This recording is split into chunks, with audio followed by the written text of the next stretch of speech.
पूरे देश में आज एक बात की चर्चा जबरदस्त है, किसान आंदोलन। लेकिन क्या वाकई में किसान आंदोलन किसान द्वारा चलाए जा रहे हैं, या दरअसल उसमें कुछ ऐसे तत्व अब शामिल हो चुके हैं जो किसान आंदोलन के पूरे एजेंडे को हाईजैक कर रहे हैं? केंद्र सरकार की तरफ से इस पूरे मुद्दे पर चर्चा करने के लिए हमारे साथ मौजूद हैं केंद्रीय मंत्री पीयूष गोयल जी। पीयूष जी, बहुत स्वागत इंडिया टीवी पर आपका। आपने मास्क निकाला, इसका बहुत धन्यवाद। जैसा कि मैंने अभी कहा, किसान आंदोलन, हम सब देख रहे हैं, किसान सड़कों पर हैं, बातचीत हो रही है, सरकार ने पूरी तरह से जोर लगा लिया, हर तरह से बातचीत की कोशिश कर ली। लेकिन अगर मैं आप ही के बयान आपके सामने रखूं, क्या आपको लगता है कि किसान आंदोलन को अब कुछ लोगों ने हाईजैक कर लिया है, ये एक दूसरा एजेंडा बन गया है? अजय कुमार जी, सबसे पहले तो मैं देश की तरफ से इंडिया टीवी और रजत जी का धन्यवाद करना चाहूंगा, क्योंकि सबसे पहले रजत जी ने इस माहौल को देख के परखा कि शायद ये आंदोलन कम और कुछ गलत ताकतें इसमें घुस के इसको एक शाहीन बाग की तरह अराजकता फैलाने का कोशिश हो रही है। मुझे अभी भी याद है उनके प्रोग्राम में जिस प्रकार से उन्होंने गहराई में जाके इस चीज का आकलन लिया, और हाल में जो 2 दिन में आपने पर्दाफाश किया है इन ताकतों का, मैं वास्तव में बधाई दूंगा इंडिया टीवी को। ये सच है कि किसानों को कुछ गलतफहमियां थी, कुछ भ्रांतियां थी, जिसके कारण शुरुआत में किसान इस आंदोलन के मार्ग पे चले, पर पहली मीटिंग से ही इनमें 2 ग्रुप थे।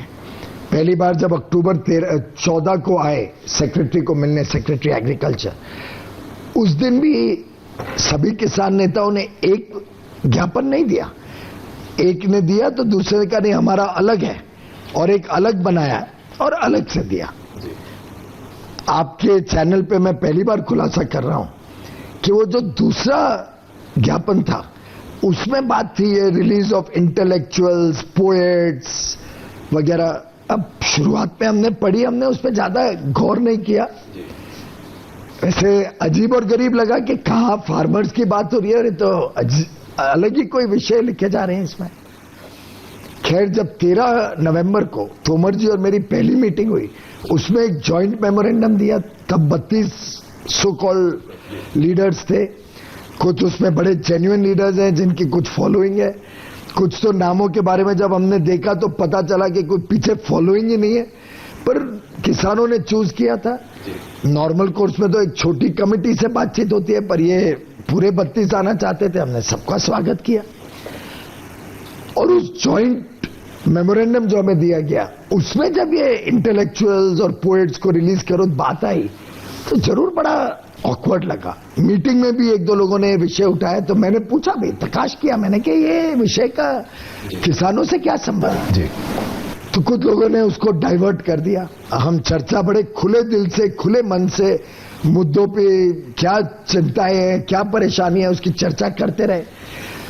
ध्यान में आने लगा कि कुछ लोग कंटिन्यूअसली बात को डिरेल करने में लगे हुए थे। जब बात कुछ पटड़ी पे आती तो वो अलग कोई एक व्यक्ति वहां से आवाज उठाता कि नहीं नहीं बस रिपील होना है और कोई चर्चा नहीं, भाई कोई चर्चा नहीं करेगा।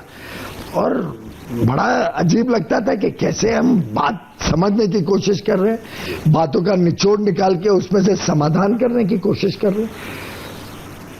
आस्ते आस्ते, और खासतौर पे परसों जब हमने वहां पे देखा किस प्रकार के पोस्टर्स, किस प्रकार से माओइस्ट नक्सल एजेंडा के ऊपर स्टेज से भाषण हो रहे थे, किस प्रकार से शर्जील इमाम और उमर खालिद को छोड़ने की बात वहां रखी जा रही थी, और किसान नेताओं को जब पूछा गया कुछ पत्रकारों द्वारा कि क्या ये आपका एजेंडा है, पत्रकारों ने जब कुछ नेताओं को पूछा कि ये तस्वीरें और आपके मंच पर प्रदर्शन में इनके उल्लेख होने के बारे में आपकी क्या राय है, तो उन्होंने कहा, और मैं कोट करता हूं, हमारे संगठनों का एक अंडरस्टैंडिंग जॉइंटली बना था जब किसान संगठनों ने ऊपर भी जिन पर इस तरह के झूठे आरोप लगे, बहुत बड़े प्रोटेस्ट मार्च हुए सीएए और एनआरसी के खिलाफ पंजाब में, और आपको जानकारी होगी उसमें सबसे ज्यादा किसान संगठनों की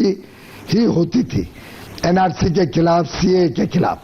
अब जब किसान संगठन यहां पर आए थे दिल्ली में, तो वह किसान संगठनों ने अगर उस पर उस समय कुछ किया है, तो वह जो मूवमेंट के लोग हैं, अगर कोई उनको झूठे केसों में सरकार करती है तो इतना तो उठाएंगे, वो झूठे केस गलत केस है। अब क्लियरली उन्होंने एक्नॉलेज किया है कि सीए और एनआरसी उनका प्रमुख मुद्दा है, जिसको पूरे देश ने एक प्रकार से वो शाहीन बाग टाइप प्रोटेस्ट को नकारा है।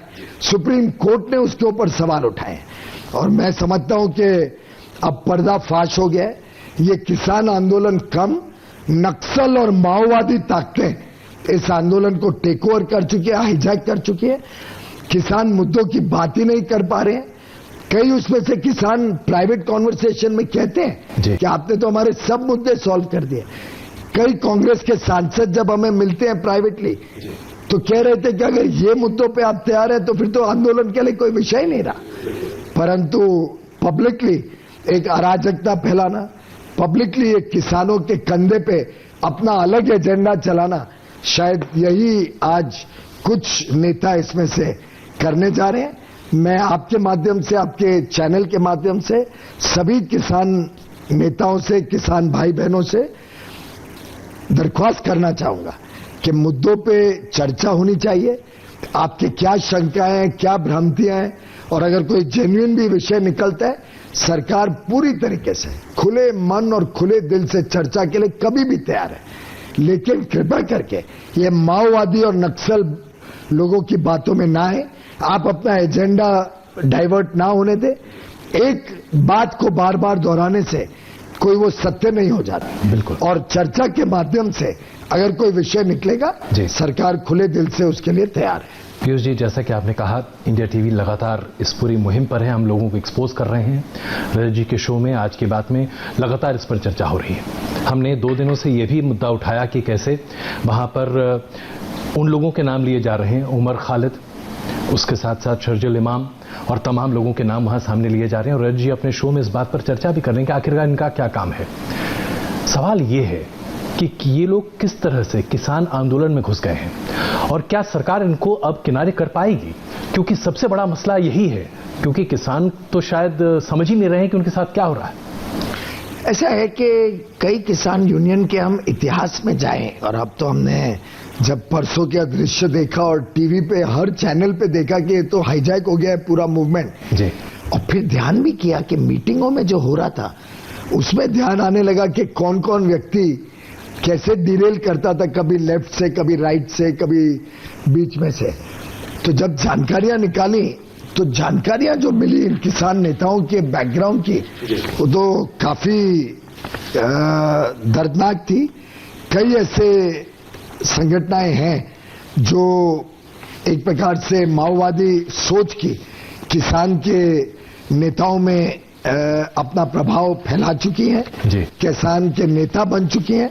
और मैं समझता हूं कि अब किसान नेताओं को ही तय करना पड़ेगा कि जो किसान संगठन खुद अप्रैल 2019 में मांग कर रहे थे कि एपीएमसी एक्ट खत्म किया जाए, एसेंशियल कमोडिटीज एक्ट खत्म किया जाए, जो हमने नहीं किया है। हमने कोई पुरानी व्यवस्था को खत्म नहीं किया है, कोई पुरानी व्यवस्था को बदला नहीं है। पूरी पुरानी व्यवस्थाओं को बरकरार रखते हुए किसानों को एक और ऑप्शन दिया है, एक और मार्ग दिया है, उनको उन जंजीरों से निकाला कि आपके पास सिर्फ और सिर्फ एक ही माध्यम होगा। हमने कहा आपके लिए माध्यम खुले रहेंगे। और आप बताइए, आपका कपड़े जो आपने पहने हुए, घड़ी पहनी हुई है, चश्मा पहना हुआ है, पानी पी रहे हैं, जूते पहने हुए हैं, जो लोग प्रोड्यूस करते हैं, क्या उनको कोई जबरदस्ती कोई एक ही मॉल में, एक ही दुकान में, एक ही कॉमर्स प्लेटफॉर्म में बेचना पड़ता है? एक ही मार्केट में, एक ही प्रदेश में बेचना पड़ता है? सबको खुली छूट है, देश में बेचे, विदेश में बेचे, मार्केट प्राइस का वो लाभ लेते हैं, इससे उनकी आमदनी भी बढ़ती है। हम चाहते हैं किसानों को भी ऑप्शन मिले, अगर वो एपीएमसी मार्केट जाना चाहे वहां जाए, कोई एपीएमसी मार्केट बंद नहीं हो रही है, उनको कोई खतरा नहीं है। अगर वो डायरेक्ट सेल करना चाहे डायरेक्ट सेल करें, प्राइवेट मंडी में करना चाहे वहां करे, एक्सपोर्ट करना चाहे एक्सपोर्ट करे। क्यों हम किसानों को जंजीरों में बांध के रखें? क्यों ना उनको मुक्त करें? ये तो एक प्रकार से अन्याय है देश के किसानों के साथ। आपको लगता है ये जो माओवादी सोच के लोग हैं, जो मार्क्सिस्ट थॉट के लोग हैं, अभी भी सरकार की भूमिका बड़े पैमाने के ऊपर लोगों की जिंदगियों में देखना चाहते हैं? वो चाहते हैं कि किसान पिछड़े रहें? मैं स्पष्ट दिखता था मीटिंगों में, वो बार बार ये कहते थे, पर किसान तो चाहता ही नहीं है, वो तो सरकारी व्यवस्था में ही बेचना चाहता है। मैं समझता हूं कि ये एक प्रकार से पुरानी सोच जो कई वर्षों से चलते आ रही है, उसमें बदलाव कभी भी थोड़ा शुरुआत में समझने में, जुड़ने में तकलीफ लगती है, समय लगता है जी। आज कोई युवा युवती को पूछो देश भर में, वो सब आजादी चाहते हैं कि हम किधर भी बेच सके, हम अच्छे क्रॉप्स बनाएं, कैश क्रॉप्स बनाएं। आज महाराष्ट्र में कई किसान हैं जो बहुत बड़ी आमदनी में अपनी वृद्धि कर पाए क्योंकि उन्होंने ड्रिप इरिगेशन लगाया, रिसर्च के माध्यम से नए सीड्स को इस्तेमाल किया, मल्टीपल क्रॉपिंग की, अपनी सॉइल हेल्थ कार्ड को देखते हुए देखा कि कैसे कम फर्टिलाइजर, कम पेस्टिसाइड यूज करके कैश क्रॉप्स कैसे बनाएं, आमदनी कैसे बढ़ाएं। अब देश भर में ये चल रहा है। और कोई बताए ये ऑपोजिशन पार्टीज इतना हल्ला मचा रही है। केरल में कभी कांग्रेस का फ्रंट होता था, पता नहीं कितनी पार्टियों का, कभी लेफ्ट का फ्रंट होता था। जी। क्या उनको कभी ये जरूरत नहीं महसूस हुई इतने सालों में कि केरल में एपीएमसी मार्केट लगाए? ऐसा क्यों? देश भर में कई जगह पे कॉन्ट्रैक्ट फार्मिंग चल रही है, लोग अपनी फसल बेच रहे हैं जी। महाराष्ट्र में कितने बड़े पैमाने पे चल रहे हैं जी। शरद पवार जी स्वयं चिट्ठियों के ऊपर चिट्ठियां लिख रहे थे मुख्यमंत्रियों को बदलाव के लिए। आज उन सबको नजर नहीं आ रहा है कि 50 साल में कांग्रेस ने क्यों एमएसपी का कानून नहीं लाया? जरूरत नहीं थी। एक व्यवस्था है, आखिर सरकारी कोई भी व्यवस्था कानूनी हिसाब किताब से ही चलती है। गैर कानूनी तो एमएसपी प्रोक्योरमेंट नहीं हो पा रहा है। बिल्कुल।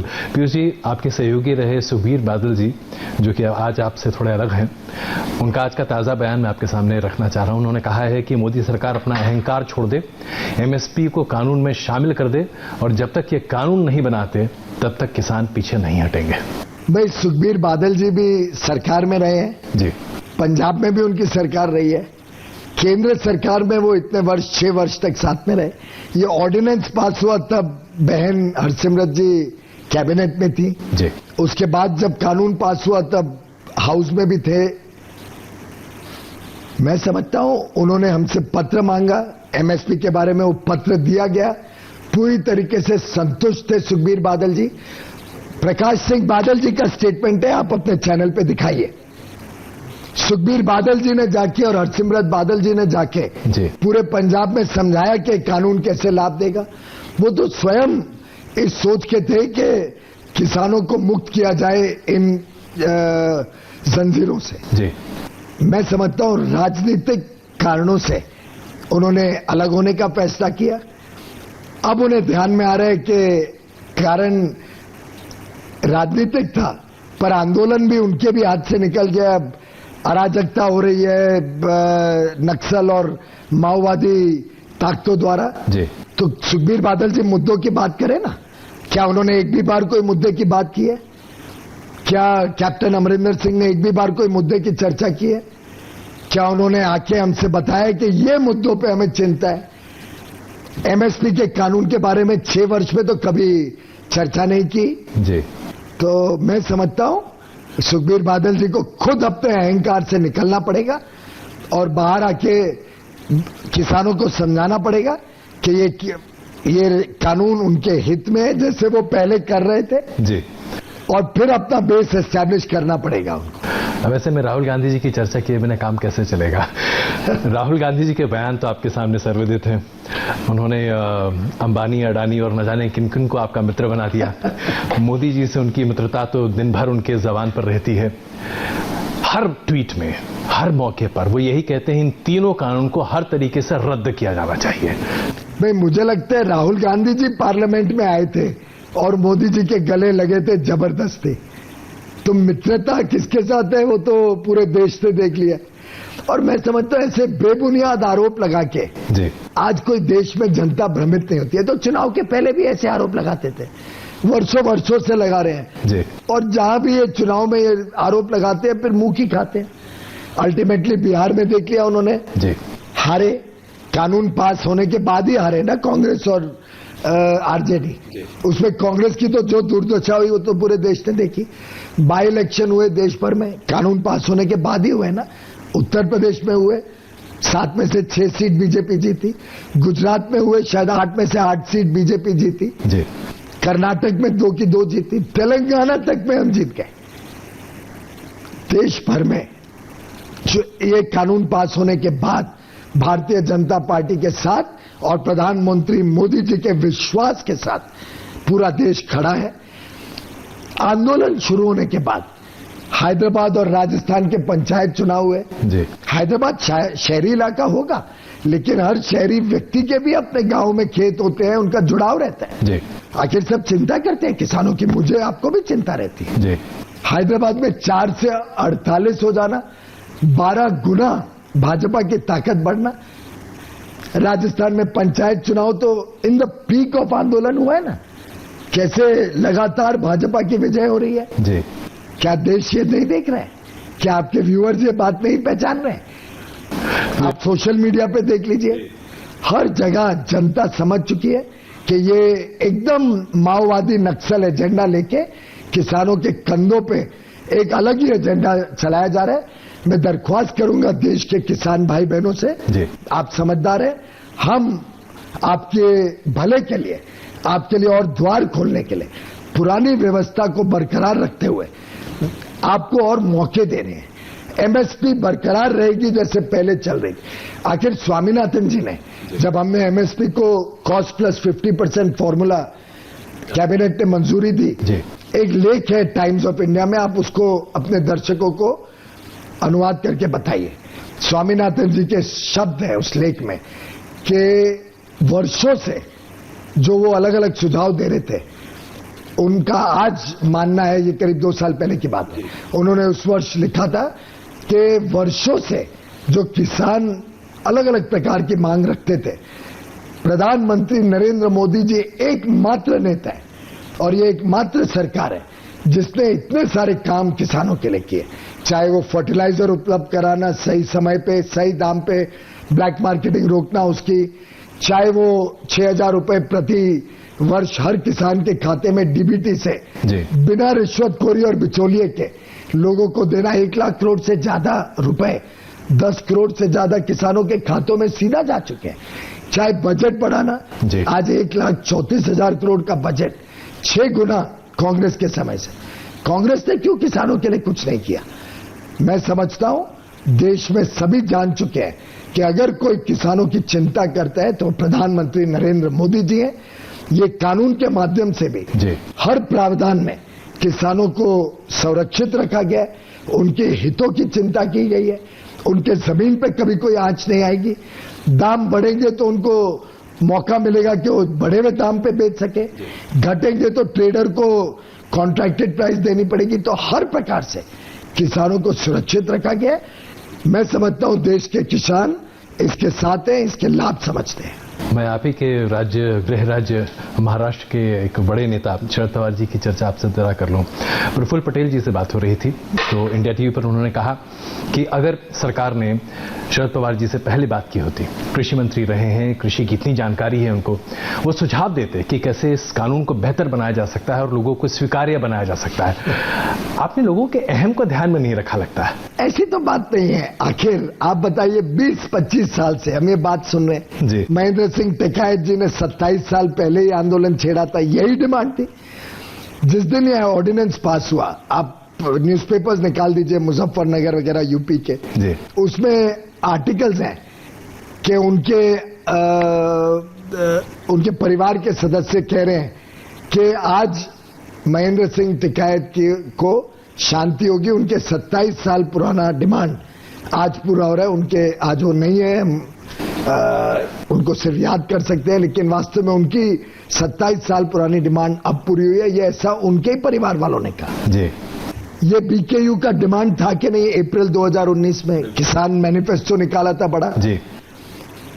शरद पवार जी ने पत्र लिखे कि नहीं बार बार राज्यों को कि इसको लागू किया जाए। वो तो डिनाई कर रहे हैं, मैंने लिखा ही नहीं, ऐसे कुछ नहीं लिखा, मैंने जो लिखा वो अलग है, आप जो कह रहे हो बिल्कुल अलग। देखिए तो हमें पत्र लिख के वो क्यों ना मुद्दे हमारे सामने रखते हैं जी कि भाई मैंने क्या लिखा था, हम भी समझ ले। हमने पूछा उनसे, हमने शरद पवार जी से और प्रफुल्ल जी से भी पूछा। तो प्रफुल्ल जी और शरद पवार जी, और मैं आज आपके माध्यम से उनको, आज उनके 80 वर्ष पूरे हो रहे हैं, उनको शुभकामनाएं देता हूं उनके जन्मदिन पे। भगवान उनको लंबी आयु दे, वो देश की और समाज की सेवा करते रहे, ऐसे मैं प्रार्थना करता हूं। लेकिन वो जरा कोई मुद्दे तो बताए। चलो हमने पहले बात नहीं की, प्रफुल्ल जी कह रहे हैं अभी पत्र लिख के बताए ना किस मुद्दे पे किसान को नुकसान होगा।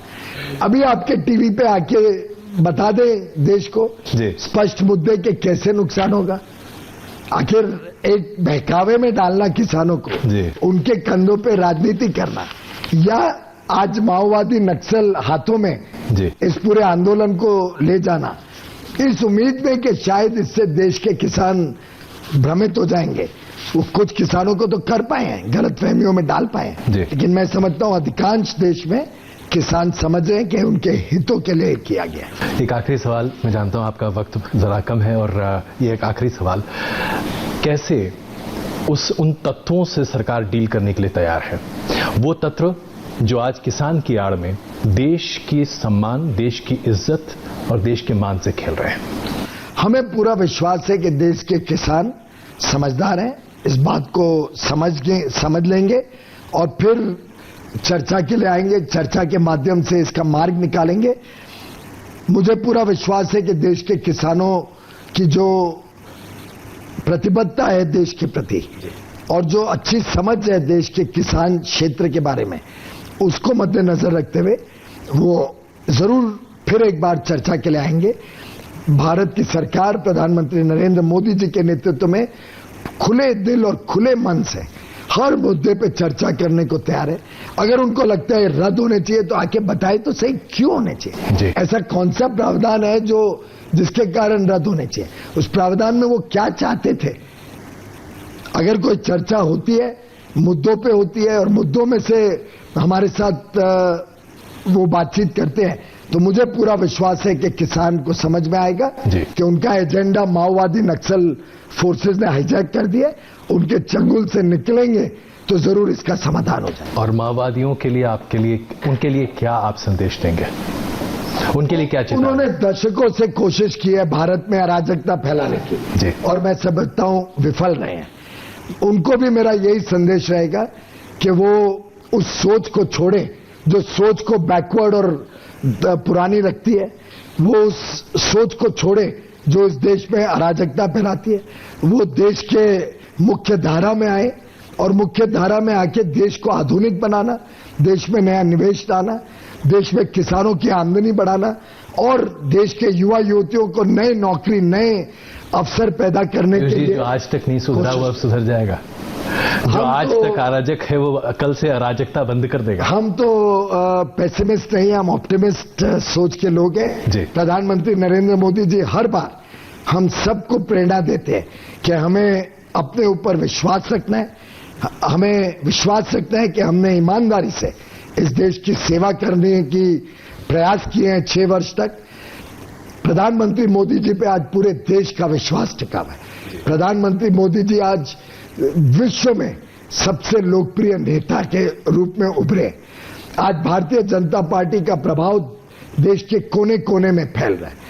आगे आने वाले चुनाव में आप देखेंगे नए राज्य भी भारतीय जनता पार्टी के साथ जुड़ेंगे।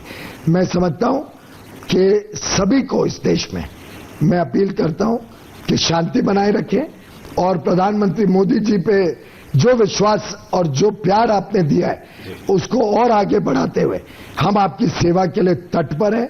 24 घंटे हमारे द्वार खुले हैं और चर्चा के माध्यम से अगर आपको कोई संदेह, कोई भ्रांति है तो अभी भी मार्ग निकाला जा सकता है। पीयूष जी, बहुत धन्यवाद, आपने इंडिया टीवी के लिए वक्त निकाला। और अपने दर्शकों से हम ये बस ये कहना चाहते हैं, इसमें कोई शक नहीं कि सरकार ने बातचीत के लिए अपने दरवाजे खुले रखे हैं, लेकिन सजग हम सबों को रहना बड़ा आवश्यक है कि लोग कम से कम देश और देश के नाम पर राजनीति की दुकान न चमकाएं। बहुत धन्यवाद पीयूष। धन्यवाद, नमस्कार और सभी को शुभकामनाएं।